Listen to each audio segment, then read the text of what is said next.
So good morning, members and guests. So I'm Michael Smith, and I have the distinct honor and pleasure of introducing this morning's speaker for the presidential address. Craig Baker was born in Arcadia, California at Arcadia Methodist Hospital to parents Dr. Alan Baker, a dentist, and Carol Baker, a teacher. It is worth noting that all these years later, Arcadia Methodist is a satellite hospital now known as USC Arcadia Hospital, offering excellent cardiac surgical services under the guidance and leadership of Dr. Baker's department at USC. Craig is truly a Southern California boy done good who was born and raised here and is giving back to his community as a leader. So Craig grew up with his younger sister, Marnie. And according to Craig, he says that they were very close in their younger years. But talking to Marnie, she has a different recollection of events and states that she was tortured by her older brother as a little girl with lots of teasing and poking fun. But she does state that by the time they were teenagers, he was very supportive of her, and they were best friends by college. Marnie is now a practicing pediatrician in Irvine, California. So Craig was quite the sportsman in his youth, and according to his family, he's always been driven toward achievement and excellence. And to this day, he remains quite the competitor at pretty much everything, be it skateboarding, soccer, golf, or cards. He's always in it to win it. One of Craig and Marnie's favorite childhood memories was family time at Lake Havasu, where they vacationed often. And to this day, Craig remains quite the boater and water skier. So, the question we're always asked is this, when did you decide to become a physician and surgeon? And Craig and I talked about this, and I find it interesting that Craig also wanted to be a home builder when he was a boy, because that's what I wanted to be. And here you can see, I don't know if this projects very well in the back, but this is a self-report that Craig put together as a third grader. And he summarized his year, where he states that he made some new friends, he got his Wolf's badge with 5 arrows, he got some other Boy Scouts awards, and he participated in the readathon. But then here you can see at the very bottom, I don't know if it projects very well, but he signs his name, Craig, a house builder. But as these things go, you develop other aspirations as we mature, and so it was with Craig, such that early in grade school, he had made the decision that he had already changed his mind about becoming a house builder. And here you can see a snapshot of his report as his time as a 4th grader. And he had already gained inspiration to become a surgeon. But as you can see from his 6th grade report here, that he hadn't quite narrowed it down yet. Here he's trying to figure out if his calling was to be to do stomach surgery, he says here, or brain surgery.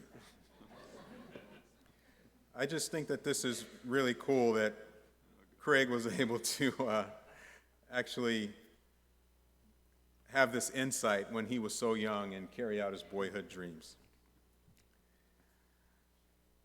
So Craig went on to Calabasas High School, and by this time he had gained much more clarity on his future. And he had decided he wanted to become a cardiothoracic surgeon. And so this is a testament to Craig's early commitment to becoming a heart surgeon and his brilliance as a young man at the same time. And so this is a story told to me by his dad, Dr. Alan Baker, so don't beat me up if I mess this up. But the gist of it was this. So he had a term paper, and the subject was the importance of opposites in life. And this seems like kind of a weighty, drawn-out task of sorts to give to students that probably kept most of them busy for hours, if not days to weeks. but not the young Craig Baker. Craig wrote 5 words on a single sheet of paper, and they were lub-dub, love, ... These, as we all know, are the heart sounds of the cardiac cycle, more specifically with lub being the sound made by the closure of the tricuspid and mitral valves, and dub being the sound made by the closure of the pulmonic and aortic valves. And this is so brilliantly poetic, as it truly is the opposite ends of the cardiac cycle, which of course, as we all know, is also the ultimate sign and representation of life itself. And Craig got an A+ on this paper, or should I say this single sheet of paper, to be more exact. He's very efficient. Yeah, I don't know what to say about this. I just had to add it. Other than to say that, you know, he's brilliant and he still looks like this all these years later. I don't know how he does it. So fortunately for us, Craig maintained these aspirations throughout the rest of his developmental years in high school, and eventually went on to Tulane University as part of their early decision program. And at Tulane, he continued to achieve. He was Phi Beta Kappa, magna cum laude, and received departmental honors in biology. And here you can see a photo of him receiving his degree in biology from Tulane University in the spring of 1991. However, Craig went on to medical school. He switched gears and went to Georgetown University. And here at Georgetown, as expected, Craig continued to thrive, receiving Alpha Omega Alpha honors. And importantly, he persisted in his pursuit to become a cardiothoracic surgeon. So, as is the case with many aspiring medical students and residents who want to be cardiothoracic surgeons, Dr. Vaughn Starnes caught the attention of the young Craig Baker. And rightfully so, he felt that the most assured way of becoming the best cardiothoracic surgeon he could be was to come to USC and train with Dr. Starnes. And this was an excellent decision, as it worked out extremely well for both Craig and the University of Southern California.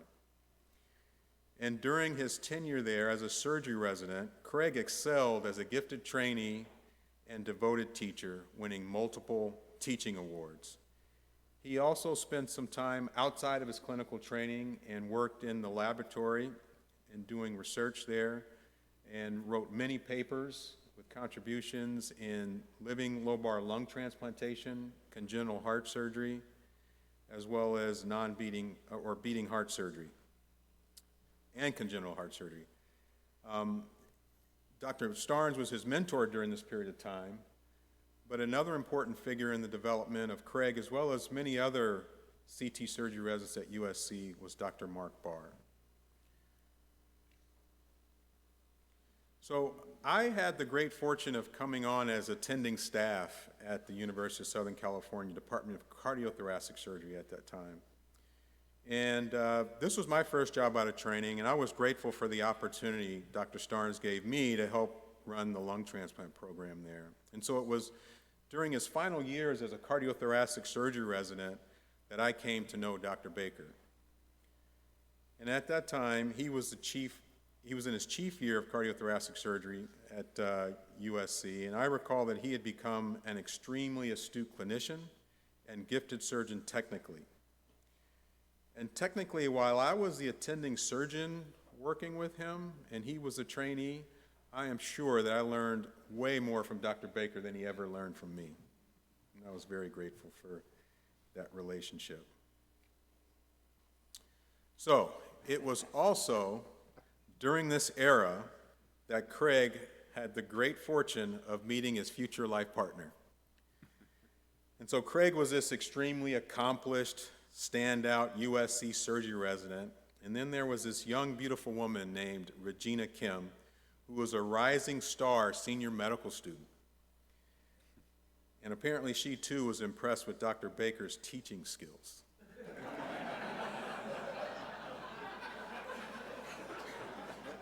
And it was a match made in heaven, as these two young, attractive, driven, and accomplished individuals were perfectly suited to each other. And this is a picture of Pancho's Mexican restaurant in Manhattan Beach, which still stands today, but this was their first date, and the rest is history. After finding themselves to be extremely compatible, Craig made the wise decision to ask Regina to marry him. And so it was that on September 6th of 2006, this lovely couple joined their lives and families together. I had the great fortune of being there to witness the event, and it was truly a beautiful wedding, to be sure. Dr. Regina Baker is now an accomplished plastic surgeon at the University of Southern California. And it's said that Dr. Regina Baker was Dr. Starnes' first recruit and hire when he became chair of surgery at USC. She is now an associate professor of surgery there, and this too has worked out extremely well for the University of Southern California to be able to train and retain this amazing power couple. So now Craig and Regina have gone on to create and develop their own beautiful family unit, which now includes Benjamin, now 17, who's an awesome student, football player, and snowboard enthusiast, as well as Caitlin, now 15, who's also an awesome student and avid volleyball player. And they have a wonderful and supportive family life together, with parents developing these youngsters into happy and productive adults. Dr. Baker has done an excellent job balancing the responsibilities of his family life with those of his remarkable career as a leading cardiothoracic surgeon in a busy academic practice, taking care of patients, as well as teaching and mentoring medical students and residents. Craig has mentioned to me that this took some time to learn this skill or to have this balance, but I would say he's done it extremely well. So some important career milestones and accomplishments for him so far include that he was brought on as attending staff at USC in 2006, and he went on to become program director for CT surgery, for the CT surgery training program in 2010. And by 2011, he had become the chief of thoracic surgery at LA County USC Hospital. And in 2017, he became the youngest ever chief of the Division of Cardiac Surgery at USC Keck School of Medicine. And along the way, he's done some important work with the Thoracic Surgery Directors Association, as well as the AATS Board of Directors. And just in April of this year, Dr. Baker was awarded the Mann Chair in Cardiac Surgery at the Keck School of Medicine of USC. And this is an important multi-million-dollar gift given in the name of the prolific philanthropist Alfred E. Mann, which has been awarded to launch the new cardiac and vascular pavilion at USC. So I'd be remiss if I didn't mention at least some of Dr. Baker's doctrines. I don't want to steal his thunder for his talk, but something that he shared with me that I'll share with you is that he follows an ABCDEF doctrine. A, for advocate for your partners. B is for have business sense. C is for have collegiality for those around you. D is for deliver and be dependable. And E is for excellence in patient care. And F is for fairness in practice. And I think that all of us would do well to remember this doctrine and follow it closely. Now, these are indeed impressive accomplishments, but despite all of this, with their hectic schedules, the Baker family still makes time to exercise together, support their local sports teams together, dress up for Halloween together, and travel together. And as you can tell, family time is extremely important to the Baker family. So I also asked Craig what made the Western Thoracic so special to him, and his answer was along the lines of what I've shown you so far, but what he said to me specifically was that when he first started coming to the meeting all those years ago, he saw it as a way to incorporate his family into his career. In fact, for many years, he says that the Western Thoracic was their only family vacation. Well, it seems that that's changed looking at some of those pictures, but anyway, he says that he likes that this organization is filled with surgeons and families that have similar values and priorities. And importantly, he's made countless close friends through the Western Thoracic and formed many lasting relationships. So, ladies and gentlemen, without further delay, it is with great pleasure that I present to you our 51st President of Western Thoracic Surgical Association, Dr. Craig J. Baker. That was incredible. I don't know how you got all that.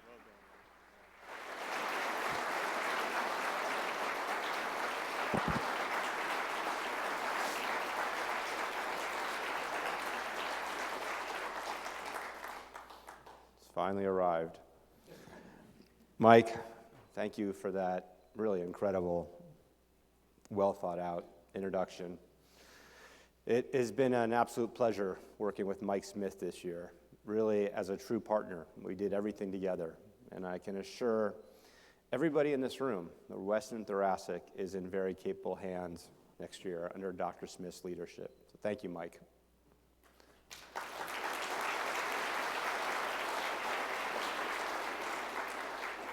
Members and guests, colleagues and friends, Western Thoracic, it's been my honor to serve as your president this year. The Western Thoracic has meant so much to my wife, Regina, myself, my children, Ben and Kate, for over the last 2 decades. And I really want to thank the nominating committee for trusting me with such an awesome responsibility.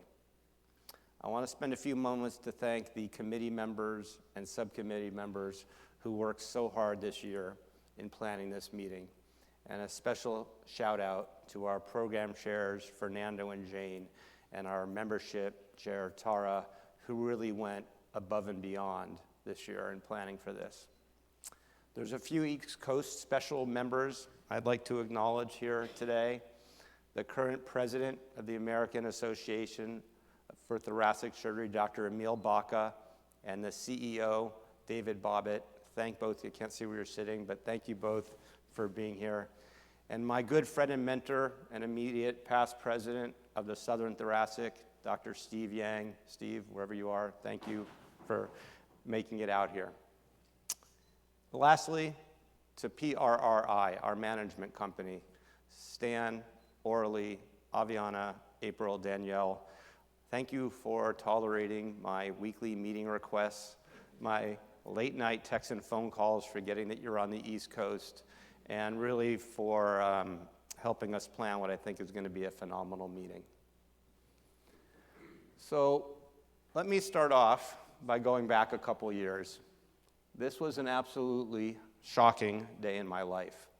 I really did not know this was going to happen. Didn't even believe it until Fernando tapped me on the shoulder and said, "I think they're talking about you, Craig." And as you walk up to this stage, there's 2 things going through your mind.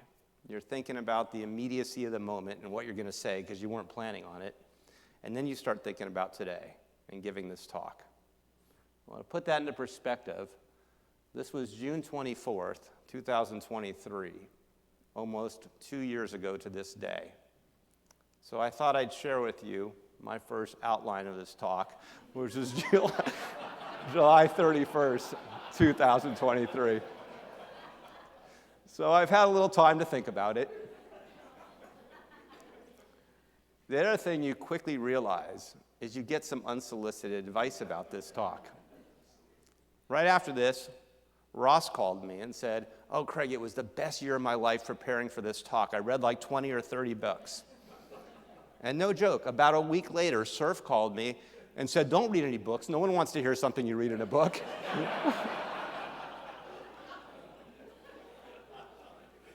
So my only disclaimer tonight is I don't read as much as Ross. So there's not going to be a lot of facts, fiction, surgery. This talk is really going to be about things that have become important to me over the last 30 years since graduating medical school. So let me go back to the ducks that everybody's been asking about.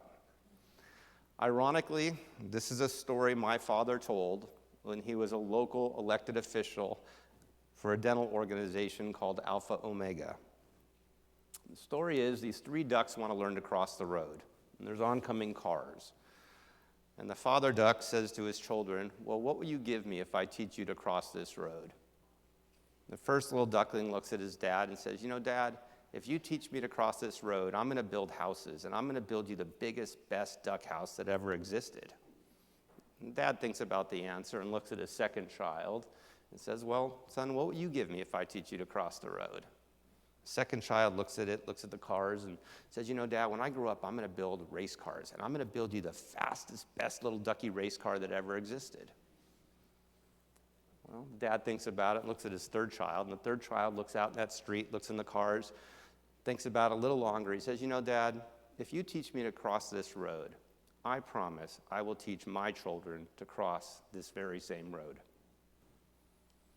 So what I really want to talk to all of you about tonight is how the notion of paying it forward is one of the most noble and sacred responsibilities of our profession. And I want to talk about how it influenced my family and acknowledge those members here today. I want to talk about how I think it should apply to the mentorship of our trainees and young faculty. And I want to talk about lessons learned along the way, because to truly pay it forward, we need to try and prevent the next generation from making many of the mistakes that we've made for far too long. So as I'll do many times tonight, I'm going to go back a couple generations in this talk. This is my Grandpa Max and Grandma Rose on your left, my Grandpa Ben and my Grandma Kate, who my children were named after, on your right. I was very close with my mom and dad's parents, my grandparents. But they were from a different age. It was the industrial age. They grew up with world wars, the Great Depression. And they weren't educated people, but they worked really hard. Grandpa Max owned a scrap metal yard in Azusa, California.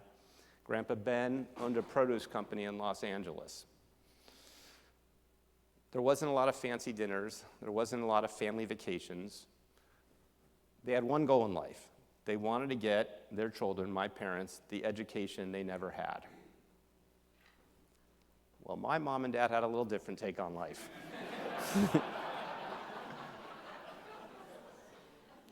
See, my mom and dad, they highly valued education, and they wanted my sister Marnie and I to get an education. But they also wanted us to experience things that they never had. And my dad used to love to have these talks. And one time when we were growing up, we'd have a talk, and we talked about the definition of success.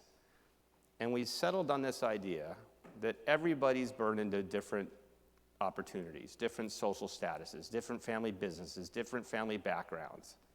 But if you just try and give your children a little more than you had, a little more opportunity, whatever that is, you've been successful. And it was because of this idea that I grew up doing things that they never did. I grew up riding motorized surfboards, water skiing in Lake Havasu every summer, snow skiing in Mammoth Mountain every winter. So Mom, Dad, thank you for the endless support, opportunities, adventures. But if I'm honest with everyone in this room, this created a conflict for me, because how could I possibly pay it forward to my children, given the incredible rigors of the profession we've all chosen? I want to thank my baby sister Marnie and her husband David for being here. Marnie and David are great friends to Regina and I. As you heard, Marnie's a pediatrician. Despite being my baby sister, she got married before me, got a job before me, had kids before me. But Regina and I have learned so much from both of you of what it means to invest in your kids and pour everything you can into paying it forward for them. Well, perhaps the person that pays it forward more than anyone in this room is my wife, Regina. She's a full-time plastic surgeon, an incredibly supportive wife, and a devout mother to our children. And Reg, no doubt, I'm not standing up here today without you. Thank you for the last 25 years of adventures, and I look forward to the next 25. And now you two, Ben and Kate. Mom and Dad couldn't be more proud of the young adults you two have become. You both excel academically. You both are multi-sport athletes, And I think what really impresses me the most is despite being relatively young adults, you've formed such meaningful relationships in your life with your friends and family. And Mom and I really can't wait to see what you two decide to do. And I hope there's some things in this talk that actually apply to you and you'll think about. I want to acknowledge my partners in cardiac surgery and my colleagues in thoracic surgery. I know many of you are here today. As you all know, this is our second family. I'm humbled to work alongside this incredible group of people, and I will say that it's because of our relationships and the way we work together that I'm even able to stand up here and talk about some of the things I'll talk about tonight. If this talk is really made for anyone in this audience, it's to the residents and young faculty that are here. I know there's a number of my residents that are in the audience today, and thank you guys for coming. Being a program director is one of the most fulfilling aspects of everything I do, and thank you to my residents for making it an easy job at least most of the time. And then lastly, there's just the people in our lives that we can't live without. They pay it forward every day so that we can go take care of patients. Our residency coordinator, Celeste, the AA to Division of Cardiac Surgery, Myra, Executive AA to Department of Surgery, Claudia, who I've known since 1995 when I came to USC. And I saw our CFO and our CEO, Todd Wilson and Brad Selby, walk in a little while ago. So thank all of you for being here. It means a lot to me. So let me move on to mentorship. As you heard, I went to Georgetown Medical School. And this is Dr. Wallace. He was the chief of cardiac surgery at Georgetown. It was through him that I became completely fascinated with cardiac surgery. And Jessica talked about Dr. Wallace in her presidential address a couple years ago. And it's very true, Dr. Wallace was incredibly close with the medical students, or the residents there. There was no cardiac fellows, there was no cardiac residents, so the general surgeons got very close with Dr. Wallace. Well, I was a third-year medical student on my first rotation. I had a little short white coat, white pants, white shoes. Jessica remembers. I followed in the back of the pack, so I wasn't really as close with Dr. Wallace. But there was a story I was told that for some reason I never forgot. It was when one of the chief residents invited Dr. Wallace to his wedding, and for some reason his response always stuck with me. He said, I can't make it, but I'll come to the next one.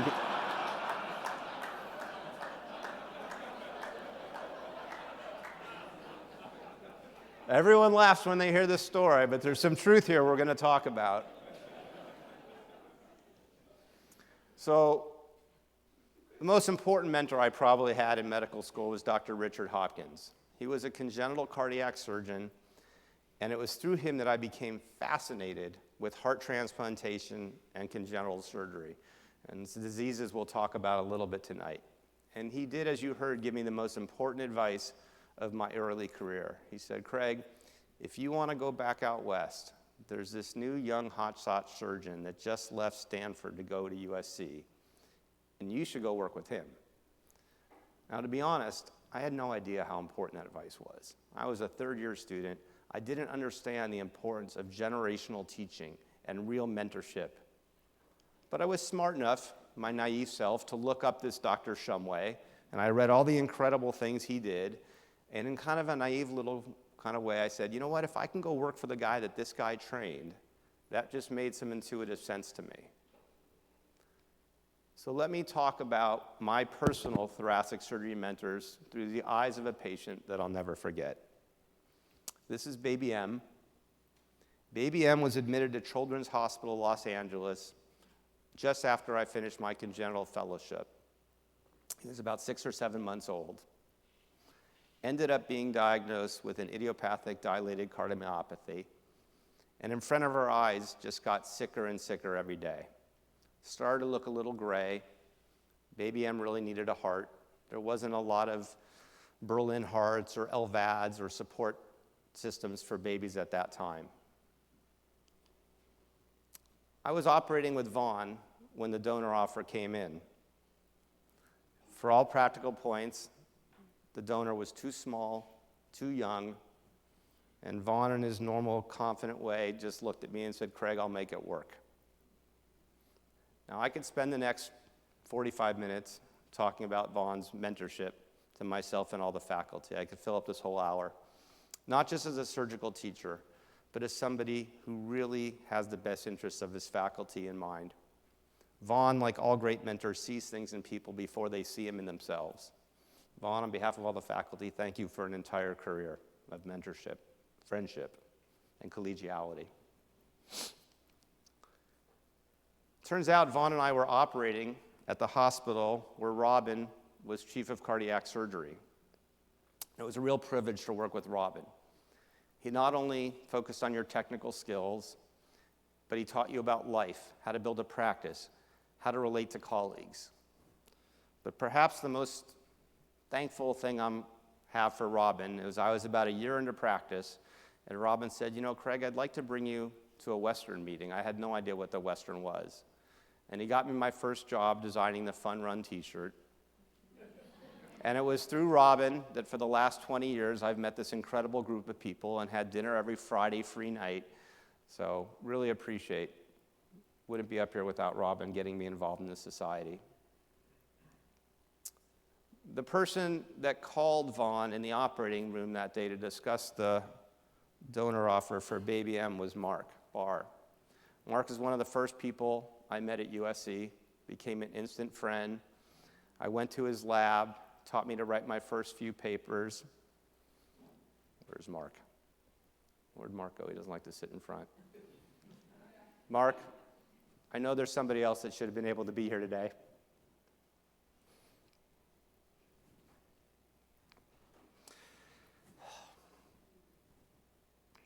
Felicia paid it forward as much as anyone I've ever known, Mark.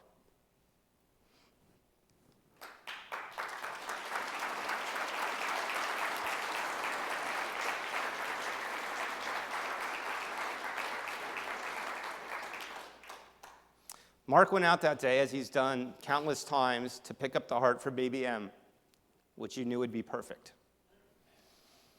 And then Wynn Wells. Wynn assisted in Baby M's surgery that day. And it was really Wynn that made inroads for me to be a program director. It was through Wynn I realized that great surgical results are from mentorship in the operating room, not who stands on the right and left side of the table. And I'd walk into the operating room every day, and Wynn would look at me and say, "Craig, why don't you put the headline on today?" And the babies did just the same, just as well as anybody else. So Baby M underwent a successful transplant February 6, 2007, when he was 10 months old. And I'll get back to Baby M in a little bit. So I was a young attending. This is my high school yearbook. So I'm going to fast forward. I had done a number of heart transplants now myself. I'll embarrass myself a little bit. This is my graduation from high school, heaven in 87. I had a dear friend in high school named Heather Farley. We spent a lot of time together. Ironically, she just called me the other day to randomly say hello. Heather had a younger brother named Tom. And like most of you, we lose touch with our high school friends. I certainly didn't hear from Heather for a long time. I didn't hear from Tom until about 6 years ago when Heather called me and said, "Craig, Tom just got admitted to your hospital. Do you mind going and saying hello to him? He's got some kind of heart problem." So I went to go make a social visit to Tom. I found him there sitting with an Impella in that one of my partners had put in with an idiopathic dilated cardiomyopathy, just like Baby M, and he needed a transplant. And of course, I was there for a social visit, but Tom said, "Craig, I want you to do it." So I said, "Sure, Tom, I'd be happy to do it." And the offer came in, of course, on Christmas, in the middle of the night, and I wasn't on call. But my resident Hampton, who I think is here, came to the operating room, and I said, "Hampton, why don't you put the headlight on?" And Tom underwent a successful transplant that night.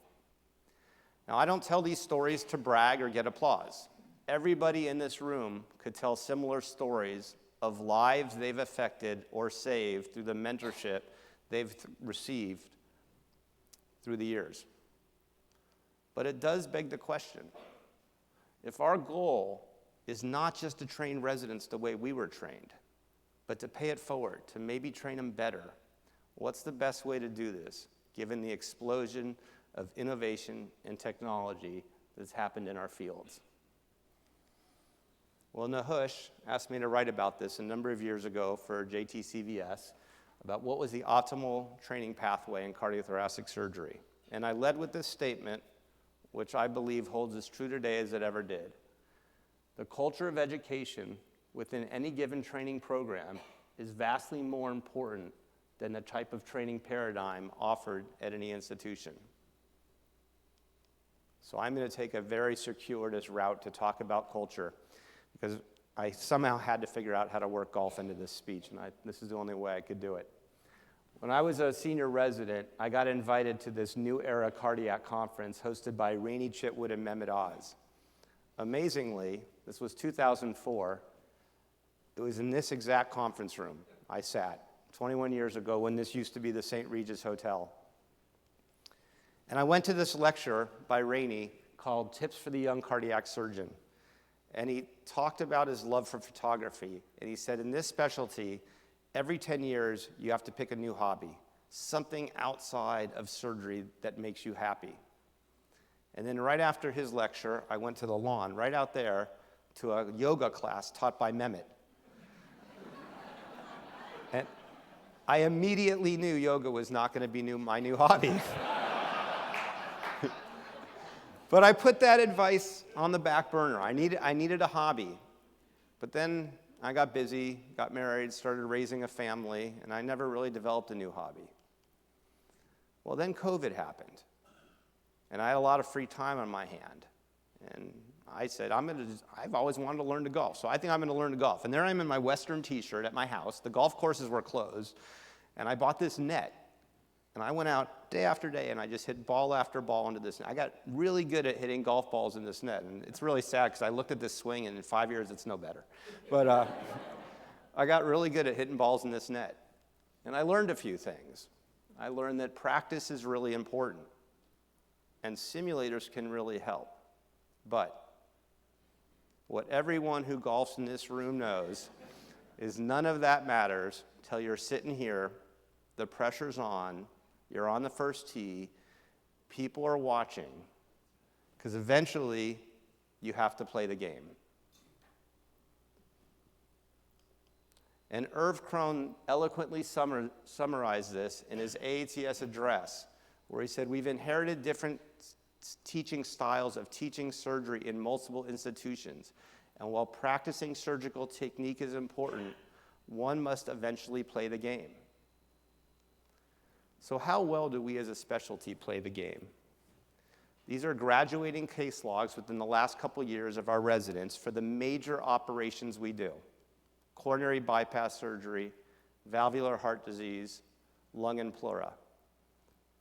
And whether you compare the minimum to the maximum, the minimum to the median, or the median to the maximum, we have grave disparities in the way we train our residents.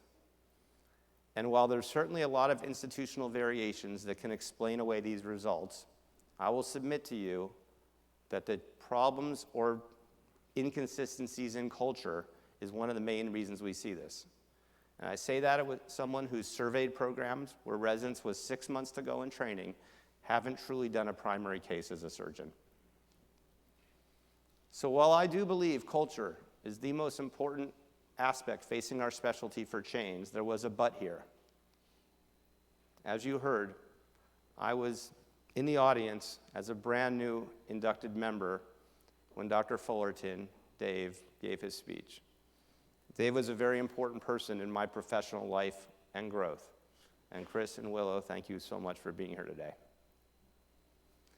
And as you also heard, Dave outlined the problems facing our specialty: growing sense of despair, application had fallen for 15 years, loss in the number of training programs, new technologies as alternatives, and lower reimbursements.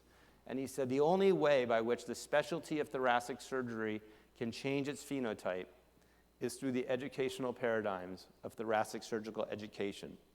Because the specialty of thoracic surgery is changing, thoracic education must change. And Dave introduced, at least the first time that I've heard it, of the integrated thoracic surgery residency. Now, I just spent a decade in training.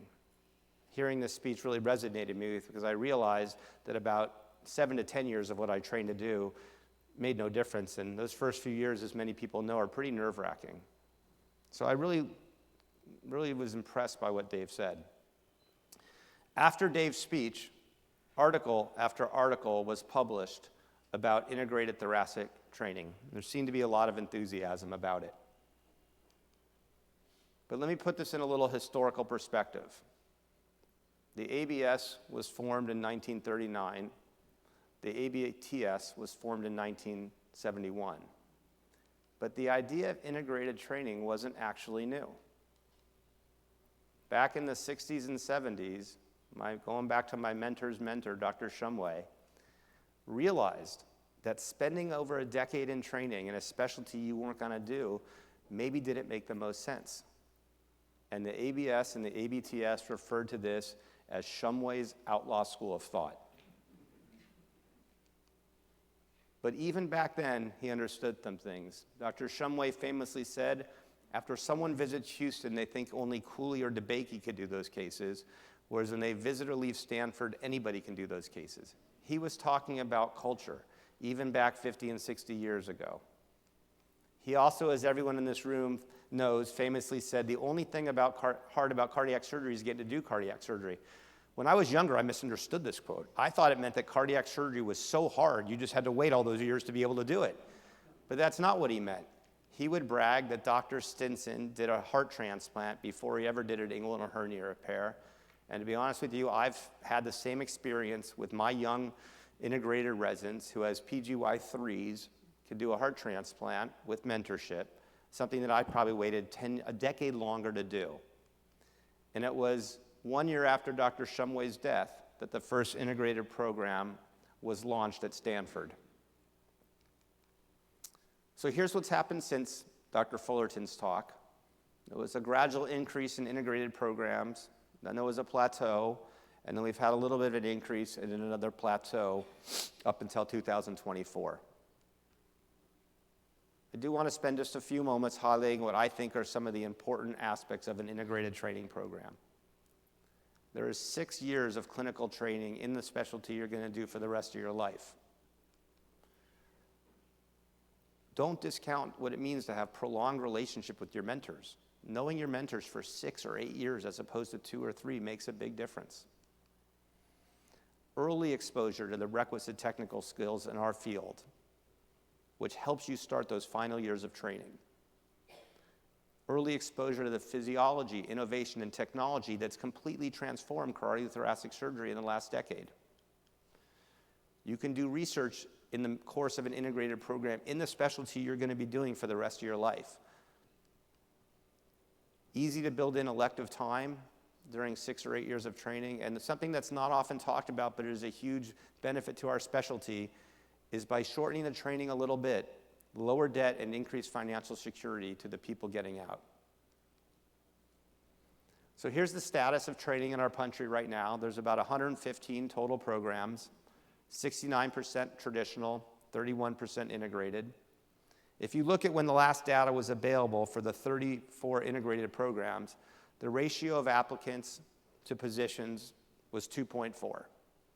For those of you who are not program directors in here, just to put that into perspective, the integrated thoracic surgery platform or training pathway has been the most competitive surgical specialty in the United States for the last 5 years. Wait for Surf to take his picture. So how do the integrated residents do, actually? This is ACGME case logs, major operations, and as you can see, the integrated residents do not only overall more cases, but more cardiac cases, more thoracic cases, and more congenital cases. So am I suggesting this? Of course not. All of us want the ability to train great general surgery residents. Most of the surgeons in this room trained in this pathway, and there's some damn good surgeons in this room, so it works. But when you look at the looming predicted work shortage we're facing, and the likely need to train more residents in our specialty in the future, I would suggest that programs that have the right educational culture should consider adopting these pathways. But what's the risk if we don't? Let's just say we keep our plateau going, we don't train more integrated residents. Well, people like to draw analogies to industries that did not adapt to consumer demand, that failed. But the reality is our specialty isn't going anywhere. If anything, there is more excitement about thoracic surgery than there ever has been. Certainly much more than when Dr. Fullerton gave his presidential address.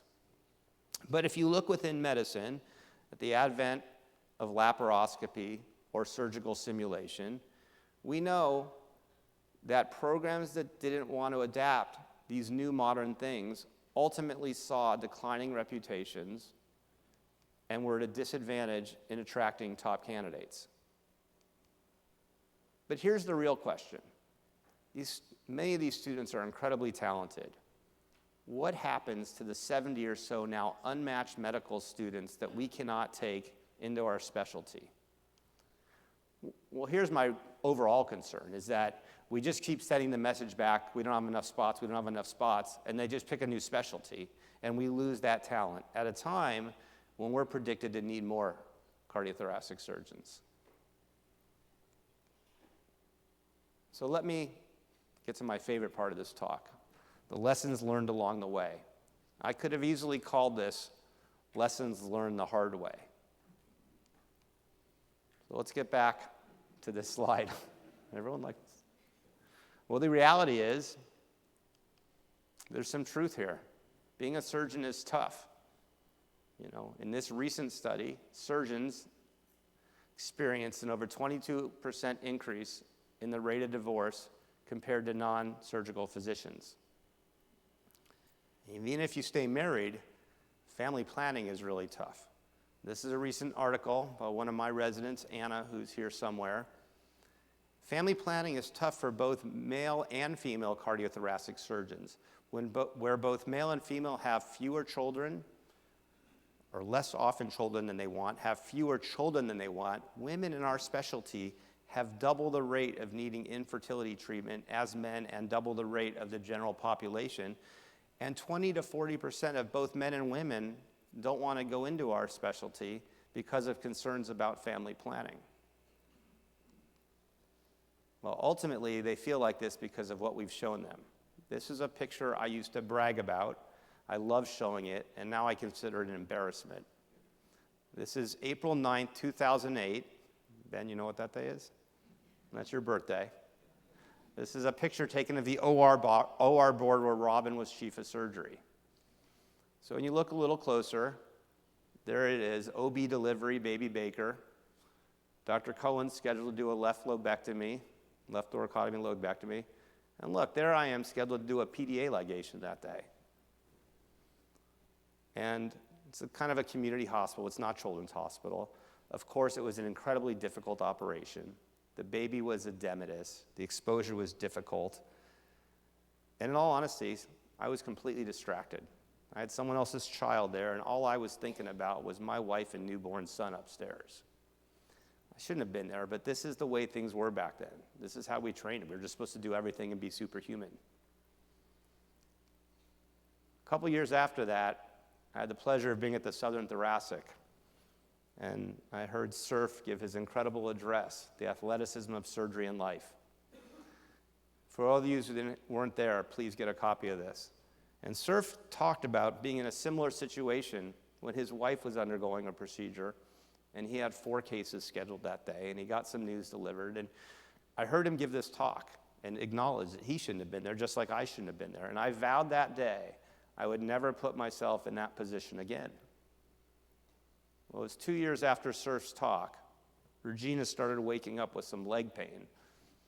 And like most physicians, we blew it off. We don't see doctors. And then it just got worse and worse and worse, so we finally decided she probably pulled a disc. So we're going to go get an MRI and figure out if she can get an injection or something. So we finally went and got her MRI and saw this. Not the pulled disc we were expecting. Fortunately, this turned out to be a benign schwannoma that was very curable with surgery. And of course, I went to all her pre-op appointments. And of course, I took time off for surgery. And of course, I was there for her entire recovery. But why did it take me 10 or 20 years to realize this was the right thing to do? Well, maybe we can go back and learn something from the ducks. Is there something I left out of this story? I'll go back. My dad gave this speech, and on the heels of his success, he was asked to serve on the international governing body of this dental organization called Alpha Omega with a pathway to the presidency. And he turned him down. He just said no.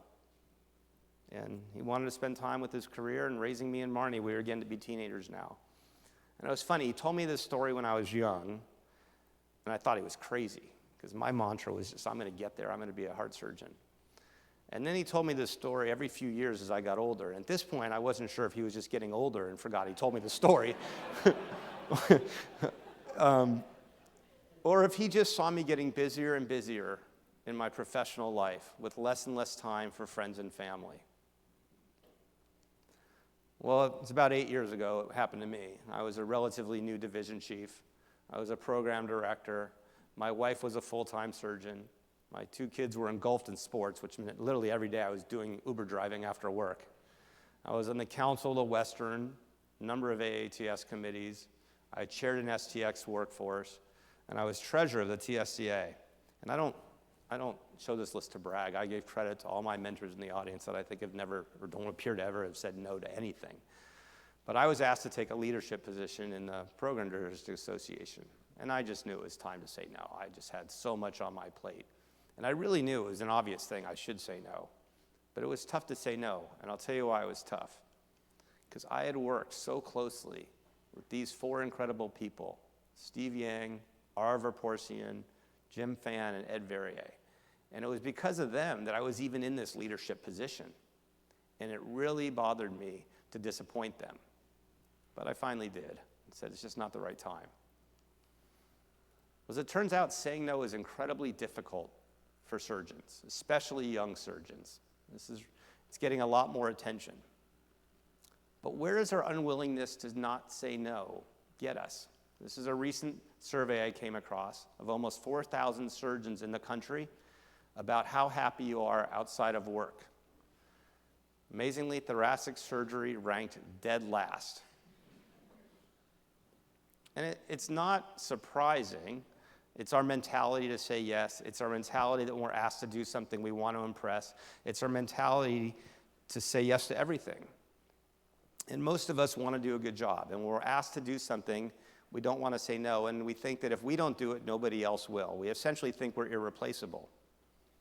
Well, I saw this recent slide at Grand Rounds that put down being irreplaceable in perspective. And it's interesting, I give a financial talk to my residents every few years. And when you come down to money, it's very obvious. You take your disposable income, you set aside your savings and investing goals, and whatever's left you can spend. And if you consistently switch spending money and saving and investing, there won't be anything left. We need to think about this with our personal lives. We have to take care of our patients. We have to carve out some time for family and personal health. And everything else left over can be filled up with academic responsibilities. But if you can continue to switch academic responsibilities your entire career for family and personal health, I can tell you there won't be anything left. So, to truly pay it forward in our specialty for the next generation, we have to acknowledge we have problems with relationships, with personal health, and an unwillingness to acknowledge limits. It's obvious, but why is it so difficult? Well, I would suggest to many of you that part of the problem is that many of our surgical practices run like residency programs. We find the least number of people to do the most amount of work. I know people in the Western Thoracic that boast about doing 25 or 30,000 RVUs. I know someone on the program committee last year that couldn't come because they were on call every other night throughout the entire year. What we really need to pay it forward to the next generation is try and ensure there's more redundancy in our practices, that we have enough people to get the work done, take great care of patients, but also have some balance in our lives. But this is also tough. This is over 10 years of CPT reimbursement. CPT, so it's physician billing, what a surgeon gets for doing an aortic valve replacement in our country. Well, superimpose on this the DRG the hospital gets for the same procedure. There's been a shift in where the revenue is going. So if we really want to pay it forward to the next generation, it's more important than ever that the leaders of our specialty meet with our hospital administrators and CEOs and not let them get away with hiring the least number of people to do the most amount of work. It's our job to make them hire the right number of people. At the end of the day, we pay it forward for our patients, patients like baby M.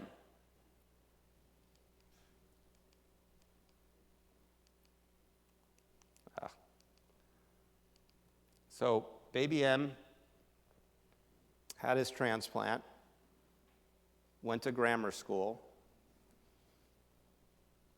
was a pitcher, played Little League, was a pitcher in high school, and is now a college student at Santa Barbara.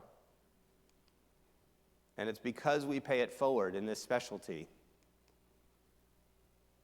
that my nephew Mitchell, AKA Baby M, is sitting in the front row today.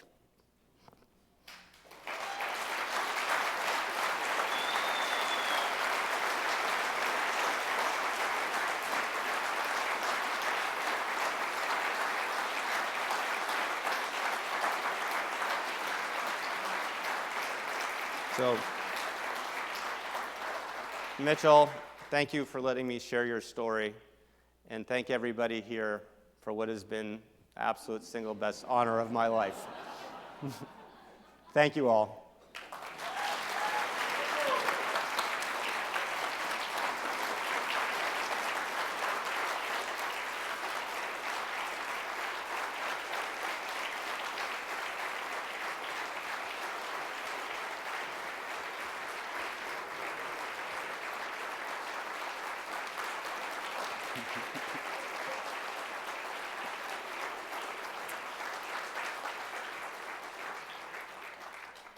I think we're on break.